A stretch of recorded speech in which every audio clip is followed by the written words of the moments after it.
Bonjour à tous, bienvenue dans Dimanche Débrief après une magnifique réunion classique à Longchamp. Avec moi François-Charles Truffe. Bonjour François-Charles. Bonjour Francis, bonjour à tous. Au sommaire de notre Dimanche Débrief, les poules d'essai, l'élevage français au sommet avec les succès de Make Believe et Hervédia. La question qui fâche, les dimanches au galop, succès ou échec.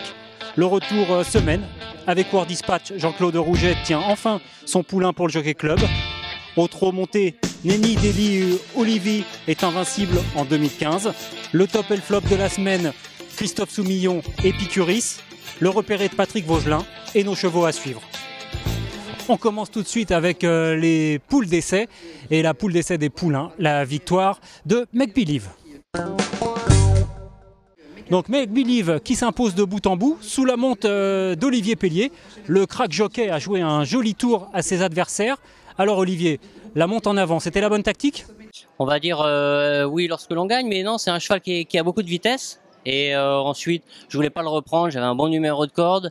Une fois qu'il était parti, ça se fait au départ et on prend l'initiative à la sortie des boîtes. C'est un cheval qui est très dur, il a gagné de bout en bout, c'est pour ça ensuite que j'ai pas hésité à rester devant.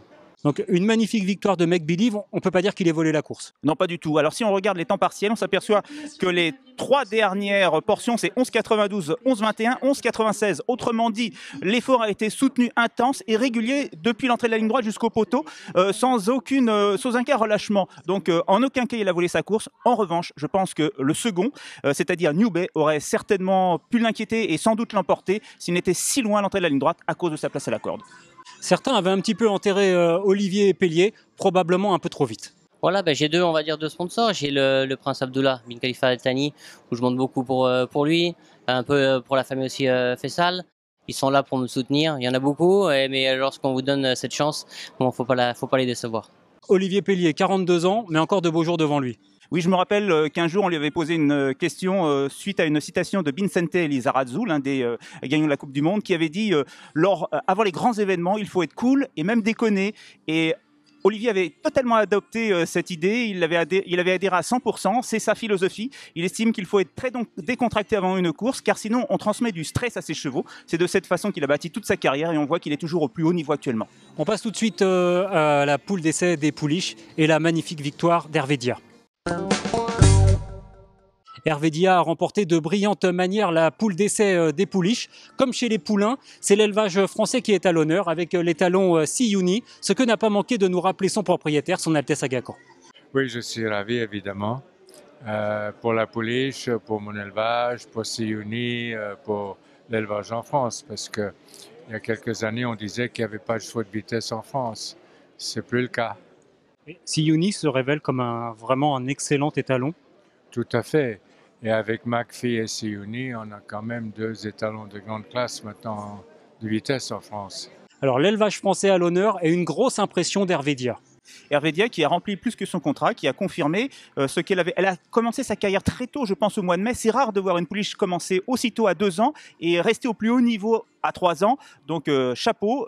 Chapeau également pour l'étalon. On pensait qu'il faisait essentiellement des 2 ans. Il a prouvé aujourd'hui que c'était le contraire, puisque aujourd'hui avec la poule d'essai des pouliches dans son escarcelle, c'est la démonstration que c'est un grand étalon Siouni.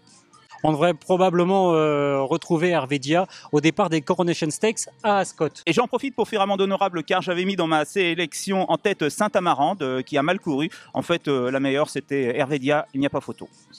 On va dire aussi un petit mot du prix Ocar, un prix Ocar remporté par André Fabre. Bon, François-Charles, comme on le voit sur ces images, Ampère fait quelque chose pour s'imposer. Oui, c'est un cheval très dur à la lutte, un peu comme Trèfle finalement, et on s'aperçoit qu'il a la même arrière-grand-mère, c'est-à-dire Trillion, c'est la 4e mère, donc bon son ne saurait mentir, et je pense qu'il va aller très loin. Cela étant dit, en cotation, Caractère reste encore un petit peu au-dessus, 1 ou 2 kilos au-dessus, mais le jour du Jockey Club, ça va être très chaud sur la piste. Passons tout de suite à notre question qui fâche. Ce dimanche, c'était le 5e et dernier dimanche au galop. Les résultats en chiffres d'entrée sont les suivants. 7000 spectateurs lors des 2 premiers dimanches au galop, un peu plus de 3000 lors des 2 suivants. Et là, une grande réussite avec environ 10 000 personnes sur l'hippodrome. Nous avons eu envie d'avoir l'avis de Jean-Christophe Giletta de France Gallo, à qui nous avons demandé un petit bilan. Le bilan, il est sensiblement identique à celui de l'année dernière. En fréquentation, aujourd'hui, on va être, je pense, à près de 10 000. On aimerait bien entendu faire beaucoup mieux. On sait qu'on part de loin. Mais bon, voilà, on est à peu près sur des chiffres identiques à l'année dernière, donc ça veut dire qu'on perd pas.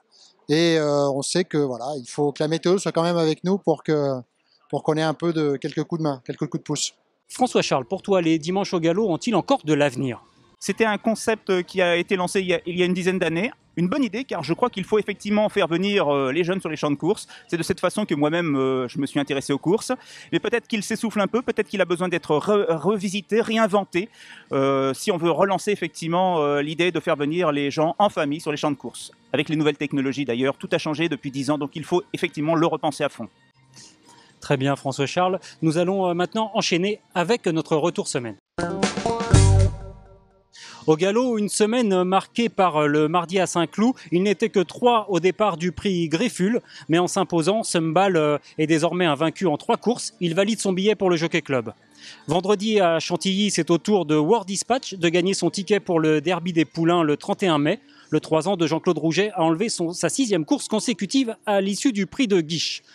Au trot, cette fois, et samedi, belle réunion à Vincennes. L'éclectique Villeroy, pieds nus, s'adjuge le quintet prix du Gâtinais.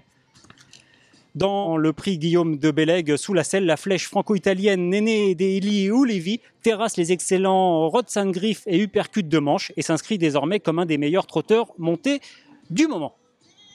La semaine balayée place tout de suite au top et au flop des derniers jours écoulés. Notre top, c'est Christophe Soumillon qui est retour au premier plan. Il n'avait gagné que 7 courses au mois de mars, 18 en avril, et là il en a remporté 16 en l'espace de 8 jours. François Charles, les belles courses appellent le retour au premier plan de Christophe Soumillon. On sentait poindre en lui cette envie qui ne demandait qu'à s'exprimer le moment venu.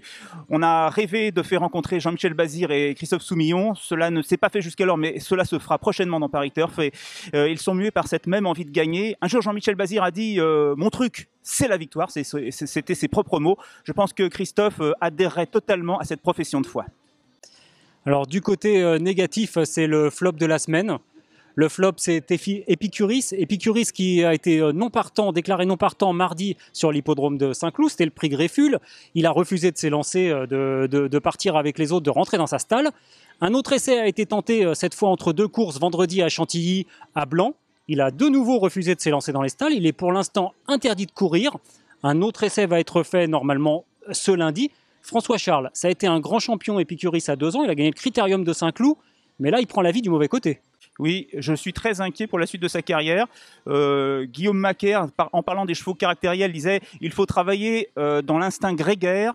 Mais même là, je ne crois que ça ne suffira pas, car vraiment, il file un mauvais coton. Et même si on arrive à le faire entrer dans une stalle de départ et qu'il prenne le départ, je ne suis pas sûr qu'au moment où on lui demandera de fournir un effort significatif, il soit coopératif.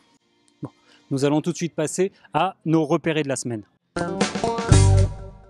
Ce dimanche, c'est Patrick Vaugelin qui a pointé ses jumelles sur les pelotons. Il a été séduit par un concurrent du grand handicap des milers. Oui, messieurs, eh bien écoutez, aujourd'hui c'était la piste aux étoiles avec les excellentes performances de plusieurs bons chevaux, dont Hervé Dia, Make Believe et Ampère qui nous ont séduits. Mais c'est le cheval qui m'a tapé le plus dans l'œil, c'est Jusquiame Noire dans le grand handicap des milers. Elle s'est retrouvée très loin durant le parcours et malgré tout, elle a fourni une excellente fin de course dans la ligne droite.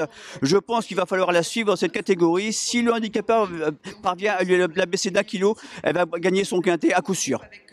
Donc François Charles, après ce repéré de Patrick Vaugelin, est-ce que tu aurais un cheval à suivre dans les prochaines réunions? Eh bien justement pour demain, pour le quintet de Maison Lafitte, c'est le prix de Beauménil. Il s'agit de Miss Vinga. C'est son premier handicap. Elle est prise en valeur 35,5. Eh bien 35,5, c'est ni plus ni moins la valeur qu'elle a réalisée l'autre jour dans une course à condition qui réunissait de bonnes pouliches. Alors il suffirait de répéter cette valeur pour jouer un premier rôle. Alors elle peut même progresser car en général les chevaux qui se présentent dans les handicaps montent en puissance. Donc de toute façon, quoi qu'il advienne, notez là, pour l'avenir, c'est une jument qui va gagner un handicap tiercé. Je vais me permettre de rajouter un petit cheval dans la même réunion. C'est dans le prix Texanita, le groupe 3, le 403 Salal, une pensionnaire d'André Fabre qui me paraît sur la montante. François Charles, un grand merci. Et de rien, merci à tous, à bientôt. On se retrouve dimanche prochain pour une autre réunion magnifique, c'est celle du Grand Steeplechase de Paris à Auteuil. Au revoir à tous.